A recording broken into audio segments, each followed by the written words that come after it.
اگر نماز ظہر اور عصر قضا ہو جائیں تو بعد میں کب اور کتنی رکعتیں ادا کی جائیں گی؟ یاد رہے کہ قضا نماز جب ہو جائے تو پھر قضا میں صرف فرائض کی قضا ہوتی ہے، اور عشاء میں فرائض کے ساتھ وطر جو واجب ہے ان کی قضا ہوگی، سنت اور نوافل کی قضا نہیں ہے۔ لہٰذا اگر کسی شخص کی ظہر اور عصر یہ نمازیں قضا ہو جائیں تو اب چونکہ جو ظہر کے اندر جو سنت و نوافل ہیں ان کی قضا بھی نہیں ہوگی، اور اسی طرح عصر کی جو 4 سنتیں ان کی بھی قضا نہیں ہوگی، صرف فرائض کی قضا کی جائے گی۔ دوسرا سوال ہے کہ کب کی جائے گی؟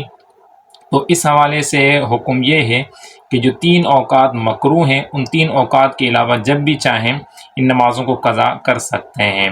جو پہلا مکروہ وقت ہے وہ ہے سورج نکلنے کے 20 منٹ بعد تک، یہ مکروہ وقت ہے، اور دوسرا ہے سورج ڈوبنے سے 20 منٹ پہلے، یعنی مغرب کا وقت شروع ہونے سے 20 منٹ پہلے، اور تیسرا ہے نصف النہار شرعی جسے عام طور پر عوام زوال کا وقت کہتی ہے۔ تو ان 3 اوقات کے اندر جو قضا نماز ادا نہیں کر سکتے، اس کے علاوہ جب بھی چاہیں قضا نماز ادا کر سکتے ہیں۔